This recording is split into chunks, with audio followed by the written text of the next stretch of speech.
Projéteis inimigos estrondam pelo campo de batalha, levantando nuvens de detritos enquanto o Major Roger Jenner mergulha atrás de uma cobertura. O chão lamacento treme violentamente, absorvendo parte da explosão e poupando Jenner da destruição. Explosões se propagam pela paisagem, as baixas aumentam enquanto os paraquedistas ao seu redor lutam para se manterem vivos. O bombardeio implacável fragmentou as suas fileiras, deixando-os expostos e vulneráveis em terreno aberto. Através do caos, Jenner observa o soldado Mark Holman Smith correr então para uma área aberta, em uma tentativa desesperada de puxar um camarada ferido para a segurança. Fogo de sniper rasga o ar. Um único tiro o atinge no meio da corrida. Todos os olhos permanecem fixos no prédio à frente da companhia, uma escola que foi transformada em um reduto fortificado. Lá dentro, tropas argentinas apoiadas por canhões antiaéreos de 35mm disparam de forma devastadora de todas as janelas e cantos. Jenner sabe que não há mais como recuar. Os paraquedistas se reagrupam e se preparam para avançar. Com os escorregadores de crianças agora servindo como suportes de canhão, até o parquinho foi transformado em arma.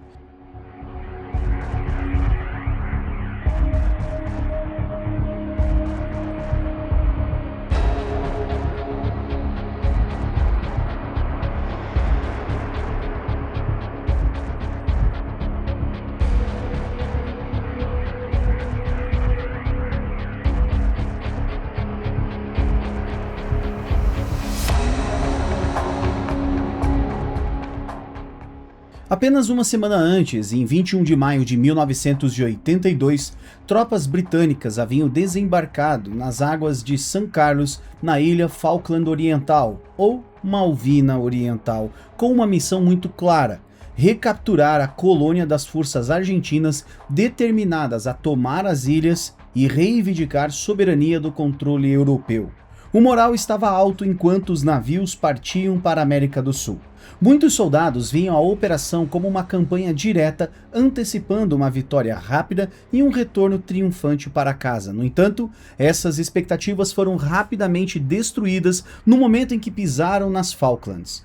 Os britânicos subestimaram a força e a determinação das forças argentinas. À medida que as tropas britânicas começavam a desembarcar, esquadrões de aeronaves argentinas lançaram ataques aéreos surpresa, infligindo então perdas devastadoras à marinha britânica. Vários navios importantes, incluindo o navio de transporte Atlântico, foram afundados juntamente com os helicópteros essenciais para movimentar tropas e equipamentos. O que era esperado ser um avanço tranquilo tornou-se um pesadelo logístico, deixando as forças britânicas paralisadas e vulneráveis em solo estrangeiro. De volta à Grã-Bretanha, as tensões aumentavam. A guerra já era impopular em alguns círculos e colidiu com um cenário de dificuldades econômicas e ceticismo público. O governo de Margaret Thatcher enfrentava uma pressão crescente por um cessar-fogo, tanto internamente quanto da comunidade internacional. Ficou claro que a campanha britânica não podia arcar com mais atrasos ou reveses. Uma vitória terrestre decisiva era necessária para recuperar o impulso e manter o apoio público. Com o tempo se esgotando, o brigadeiro Julian Thompson, comandante das forças terrestres, recebeu ordens para lançar uma ofensiva contra as tropas argentinas estacionadas em torno de Goose Green e Darwin. Embora alguns comandantes questionassem o valor estratégico desses assentamentos, Londres exigiu resultados, transformando Goose Green no campo de batalha para o primeiro confronto direto entre as forças britânicas e argentinas. Uma vitória em Goose Green reafirmaria a campanha e demonstraria a determinação britânica. No entanto, o fracasso não apenas arriscaria a perda das Falklands, mas também ameaçaria a estabilidade do governo britânico. O terreno entre Darwin e Goose Green era um cenário brutal para um engajamento militar. As colinas ondulantes sem árvores e os densos matagais de tojo forneciam pouca ou nenhuma cobertura para os soldados de ambos os lados, expondo-os ao fogo inimigo a cada passo. Localizadas no hemisfério sul, as Falklands, ou como os argentinos chamam as Malvinas, estavam então entrando no inverno naquela época do desembarque das forças britânicas. As condições frias e úmidas tornavam o movimento lento e exaustivo, com o vento constante e garoa se somando aos desafios do terreno. No lado argentino, a Força-Tarefa Mercedes, comandada pelo tenente-coronel Ítalo Piaggi, controlava a área com 1.083 soldados de várias unidades, incluindo o 12º Regimento de Infantaria e o 25º Regimento de Infantaria de Elite. Os homens de Piaggi haviam então fortificado as suas posições com trincheiras, campos minados e posições de artilharia, criando campos de fogo interligados para maximizar a sua defesa. Equipes de artilharia e morteiros estavam posicionadas para cobrir pontos-chave de acesso, tornando qualquer avanço britânico um esforço titânico. Entre as armas argentinas mais formidáveis estava uma bateria de 6 canhões antiaéreos de 20 mm e 2 canhões de 35 mm guiados por radar. Esses canhões, tipicamente usados para a defesa antiaérea, foram reaproveitados para apoio de fogo direto no solo. O seu poder devastador os tornava altamente eficazes contra a infantaria que avançava. No lado oposto, o tenente-coronel Herbert Jones liderava o 2º Batalhão do Regimento de Paraquedistas, também conhecido como o 2º Para. A brigada foi encarregada de liderar o assalto. No entanto, os britânicos estavam em desvantagem significativa devido à perda de helicópteros a bordo do transportador Atlântico, o que os deixou com uma mobilidade muito limitada e os privou de suprimentos cruciais. Forçados a marchar pelo terreno difícil, o 2º Regimento tinha apoio mínimo de artilharia, breves momentos de fogo naval e pouco apoio aéreo. Os soldados carregavam apenas armas leves, como fuzis, granadas e foguetes antitanques leves, para romper as posições argentinas fortemente fortificadas. Muitos não tinham capacetes, deixando-os perigosamente expostos ao fogo inimigo. Tornando a operação ainda mais difícil para as forças britânicas, as forças argentinas estavam em alerta máximo. O noticiário da rádio BBC havia vazado a notícia da ofensiva planejada pelo 2º Batalhão em Goose Green no dia anterior ao ataque. Piaggi e seus homens, agora preparados para o assalto, reforçaram as suas defesas e aguardaram o avanço britânico. Antes do início formal do engajamento terrestre, as forças britânicas iniciaram então o seu assalto a Goose Green com ataques aéreos destinados a enfraquecer as defesas argentinas. Na noite de 27 de maio, sob a cobertura da escuridão, o 2º Batalhão começou os seus avanços, posicionando-se para o ataque. Às 3h35 da manhã do dia seguinte, a batalha começou oficialmente com o fogo de artilharia sincronizado com um bombardeio naval do HMS Arrow, o que iluminou o campo de batalha com estrelas sinalizadoras e projéteis de alto poder explosivo. O 2º Batalhão foi dividido em 4 companhias para o assalto. A Companhia A foi encarregada de liderar a carga, com a Companhia B seguindo de perto para explorar qualquer avanço. Enquanto avançavam em direção às posições defensivas argentinas, o terreno aberto os tornava alvos fáceis para as tropas argentinas entrincheiradas, que responderam com fogo pesado de metralhadora, imobilizando os paraquedistas que avançavam. Apesar do elemento surpresa do ataque noturno, os defensores argentinos resistiram com muita força, usando trincheiras muito bem preparadas e campos de fogo sobrepostos para paralisar a ofensiva britânica. Em meio à batalha, operadores de rádio transmitiam notícias devastadoras às tropas britânicas. A principal era, abre aspas, Sunray está caído, fecha aspas. Este, aliás, era o código de rádio sinalizando a queda de seu oficial comandante, o tenente-coronel Jones. Ao tentar reagrupar as suas tropas, liderando um ataque solo contra um ninho de metralhadoras inimigas em um esforço para romper o impasse, Jones foi atingido por fogo inimigo enquanto avançava por uma ravina, deixando-o ferido fatalmente a poucos metros das trincheiras argentinas. As tropas britânicas solicitaram uma evacuação de vítimas, mas o helicóptero de reconhecimento britânico enviado para recuperar Jones foi rapidamente abatido por uma aeronave argentina FMA IA-58 Pucará. Os britânicos, então, estavam encurralados. Sem um comandante, o 2º Batalhão foi forçado a se reagrupar no meio da batalha. O Major Chris Cable assumiu as rédeas da operação, reorganizando as companhias dispersas e mantendo a ofensiva viva, apesar do moral em declínio. Após horas de reagrupamento e outra tentativa fracassada da Companhia A de avançar, os britânicos finalmente conseguiram perturbar a defesa argentina depois que equipes de morteiros lançaram uma estrondosa barragem de mais de 1000 projéteis contra os seus inimigos. Explosões sacudiram o terreno enquanto uma tempestade de projéteis caía sobre os soldados. À medida que a fumaça começou a tomar as trincheiras argentinas, as baixas aumentavam a cada minuto. Em uma tentativa desesperada de deter o avanço britânico, as forças argentinas pediram apoio aéreo, mas o plano saiu pela culatra espetacularmente. À medida que nuvens espessas começaram a se formar acima do campo de batalha, os caça-bombardeiros Skyhawk foram subitamente cegados, lançando bombas mal direcionadas que atingiram as suas próprias posições, espalhando fogo e pânico pelas linhas argentinas e minando ainda mais as suas defesas.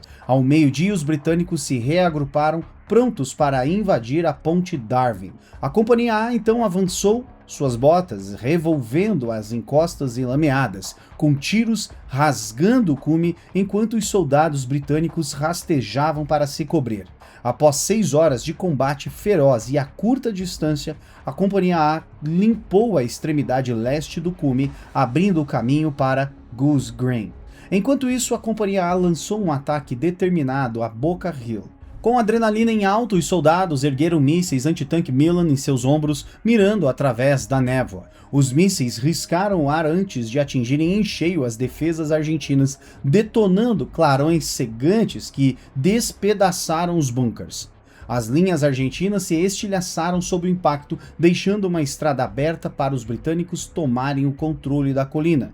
Com o cume Darwin protegido, as companhias C e D puderam então avançar em direção ao aeródromo Condor, enquanto o vento gelado assobiava pelo terreno árido. A Companhia B avançou para o sul em direção ao assentamento de Goose Green. A Companhia A manteve o cume Darwin, examinando o horizonte em busca de qualquer sinal de contra-ataque. O avanço em direção a Goose Green logo atingiu um obstáculo brutal. Canhões de 35 mm argentinos escondidos entre as ruínas rugiram ao abrir fogo contra a Companhia C. Explosões defensivas empurraram os soldados para o chão, forçando-os a se dispersar para se cobrir antes de serem atingidos pela próxima rodada de disparo. No centro desta zona de guerra infernal estava a Escola de Darwin, sua estrutura então fortificada com metralhadoras, snipers e canhões antiaéreos montados em todos os cantos dificultava o avanço. Cada janela servia como um ninho para os defensores, transformando o prédio em uma fortaleza letal. Deste ponto forte, as tropas argentinas controlavam o campo de batalha, imobilizando qualquer soldado britânico corajoso o suficiente para se aproximar. Cada passo em direção à escola se tornou um calvário. Fogo de sniper rasgava o ar vindo das janelas altas, fazendo os paraquedistas se atirarem na lama. Metralhadoras mastigavam o terreno aberto, seus projéteis maciços perfuravam o ar e estilhaçavam troncos de árvores que os soldados britânicos usavam como cobertura. À medida que as companhias C e D se aproximavam, elas ficavam presas em um gargalo. Cada tentativa de avançar era recebida com uma tempestade de tiros. Snipers encontravam seus alvos com uma precisão implacável. Percebendo que a escola era a chave para o romper, os comandantes britânicos redirecionaram fogo de artilharia para aquela estrutura.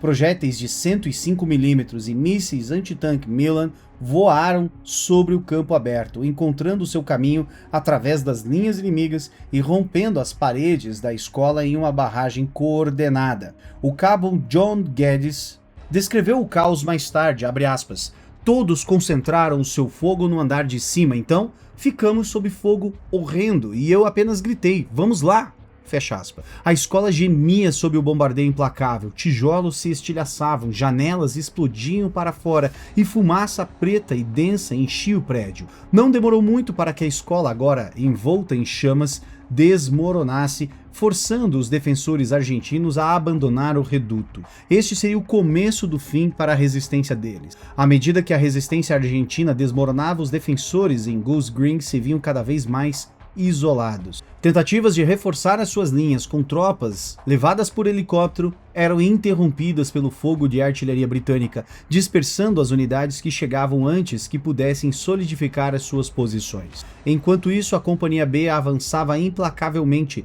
imobilizando os defensores em retirada, enquanto a Companhia D se reagrupava para proteger posições-chave. Ao cair da noite, o Major Chris Cubble reconheceu que, embora os britânicos tivessem cercado o inimigo, as suas tropas estavam exaustas, com suprimentos insuficientes e incapazes de sustentar a luta por muito mais tempo. Com a ameaça de um contra-ataque argentino pairando pela manhã, Cubble planejou mudar de estratégia, oferecendo aos argentinos a chance de se render ou enfrentar um assalto final devastador com todo o poder de fogo restante. Os defensores argentinos estavam em uma posição precária. Apesar de sua forte defesa, eles estavam agora sob intensa pressão de todos os lados, com assaltos de infantaria e fogo de artilharia corroendo constantemente a sua capacidade de resistir.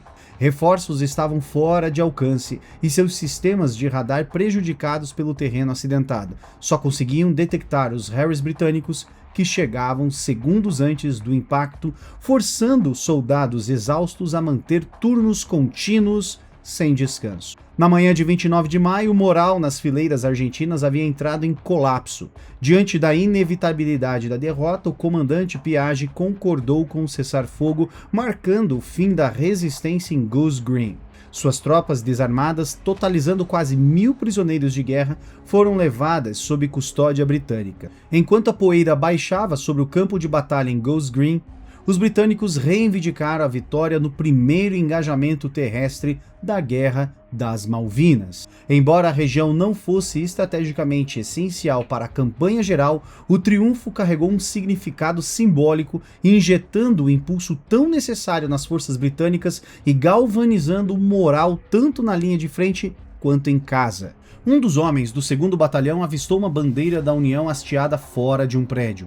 Os soldados pegaram a bandeira, determinados a carregá-la e a hasteá-la em Port Stanley, assim que sua missão estivesse completa. No dia 14 de junho de 1982, os argentinos se renderam e em 15 de junho, o 2º Batalhão se tornou a primeira unidade britânica a entrar na capital das Ilhas Falkland, marcando então o fim daquela campanha. Enquanto marchavam para a cidade, a bandeira da União que haviam carregado de Goose Green voou triunfantemente, sinalizando a vitória e o cumprimento de sua missão. Entre eles estava o cabo John Geddes, que recordou um momento decisivo. Abre aspas. Nós hasteamos a bandeira em Stanley, exceto que não estava em um mastro, mas sim estava no meu fuzil. E eu ainda tenho a bandeira até hoje. Fecha aspas.